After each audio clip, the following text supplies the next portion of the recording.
Hello दोस्तों, मेरा नाम विक्की कुमार है। आशा करता हूँ आप सब ठीक होंगे। आज जो मैं केस की बात करने जा रहा हूँ, इसमें अंधविश्वास और लालच कैसे परिवार को डुबो सकता है, ये पता चलेगा। तो चलिए वीडियो को स्टार्ट करते हैं।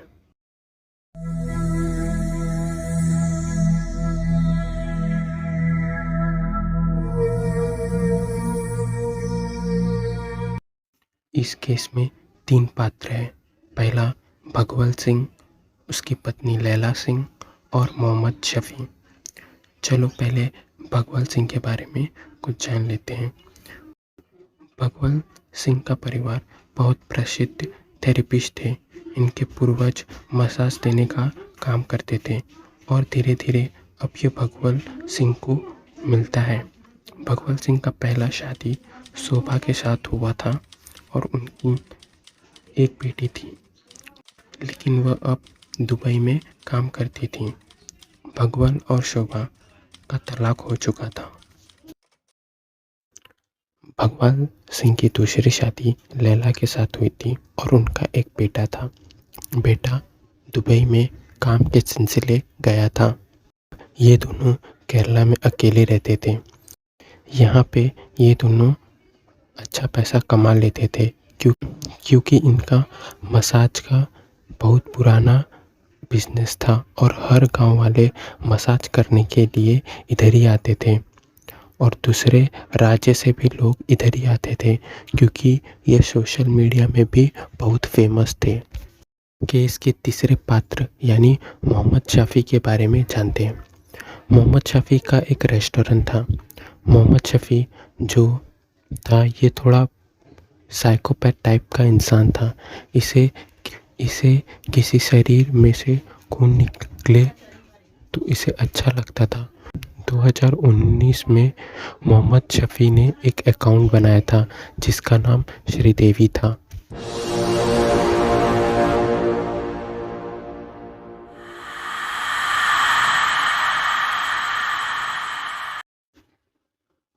तो केस की शुरुआत जब सेवला राज ने अपनी मम्मी पद्मा को कॉल लगाया, तभी पद्मा ने कोई सामने से रिस्पॉन्स नहीं दिया। तो वह अपनी आंटी जो केरला के कालोर में रहती थी उन्हें कॉल किया।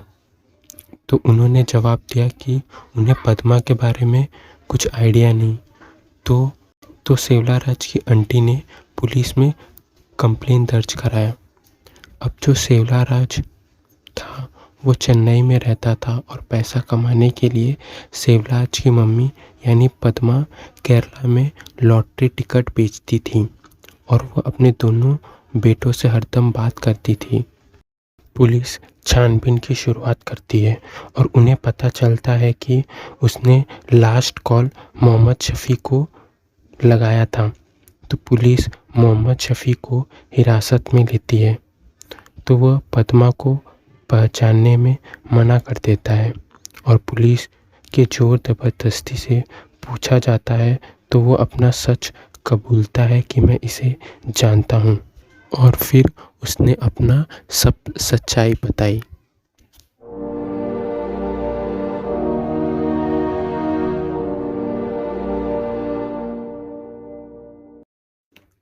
मोहम्मद शफ़ी बताता है कि इस मौत में मेरे साथ भगवल और उसकी पत्नी लैला भी शामिल है। मैंने भगवल और लैला को कहा कि तुम्हें और पैसे कमाने हैं क्या? तो उन्होंने हाँ में जवाब दिया। मैंने कहा कि मुझे कुछ ऐसा काला जादू आता है जिससे हम बहुत पैसे बना सकते हैं, लेकिन उसके लिए हमें किसी का बलि देना होगा। तो फिर मैंने अपना पहला टारगेट चुना जो कि रोजलिन नाम की महिला थी। रोजलिन टिकट बेचने का काम करती थी।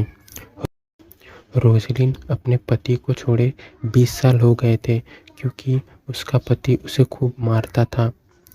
इसलिए हमें ऐसे औरतों को चुनते थे जो ज़्यादातर अकेली हो। मैंने उसको कहा कि तुम्हें एक पॉर्न फिल्म में काम करना होगा और उसके लिए हम तुम्हें 50,000 रुपये देंगे। तो फिर उसने ये ऑफ़र मान लिया।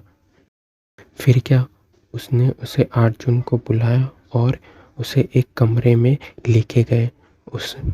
उसे बेड में सोने को कहा तो रोसेलिन को कुछ अलग नहीं लगा, लेकिन उसके बाद भगवत सिंह ने उसके हाथ बांधे और मोहम्मद शफी ने पत्थर से उसके मुंह और सर पर जोरदार बार-बार प्रहार किया। उसके बाद उन्होंने उसके शरीर के 56 टुकड़े किए और उसमें से थोड़ा खा गए। फिर भगवान सिंह टेंशन में आ चुका था क्योंकि उसे कुछ पैसे मिले ही नहीं, और फिर शफी ने उससे कहा कि भी हमें और भी बलि देनी है, और वैसे भी पुलिस हमें अभी तक नहीं पकड़ पाई। फिर मोहम्मद शफी ने पद्मा को अपना दूसरा शिकार बनाया और पद्मा भी लॉटरी टिकट बेचा करती थी। तो फिर पुलिस ने शफी के पते पर पहुंची जहां पे उसने पद्मा और रोसेलिन को मारा था। तो उन्होंने वहां पर उनकी लाश भी मिली और बहुत सारे शरीर के टुकड़े भी मिले जो फ्रिज में रखे हुए थे। ये केस में यह भी कहा जाता है कि मोहम्मद शफी के ऊपर बहुत सारा कर्जा था, इसलिए उसने भगवान सिंह और लैला को कहा था कि हम मांस बेचकर 20 लाख रुपए तक कमा सकते हैं। लैला और मोहम्मद शफी का अफेयर भी चल रहा था, इसलिए लैला ने भगवान सिंह को आसानी से मना लिया और भगवान सिंह ने हामी भर दी, क्योंकि जब काला जादू करते थे तभी मोहम्मद शफी और लैला एक साथ संभोग करते थे, और भगवान सिंह को लगता था कि ये भी काला जादू का एक पार्ट है। अभी शफी, भागवाल और लैला को 15 दिनों की पुलिस कस्टडी में ले लिया गया है। आशा करता हूँ आपको ये वीडियो पसंद आया होगा। अगर आप और कोई भी केस के बारे में जानना चाहते हो तो कमेंट में लिख सकते हो, और प्लीज़ चैनल को सब्सक्राइब कर दे, वीडियो को लाइक कर दे और कमेंट कर दे। इससे मुझे थोड़ा सपोर्ट मिलता है और मेरे YouTube वीडियो को YouTube और लोग को दिखा सकता है। Thank you.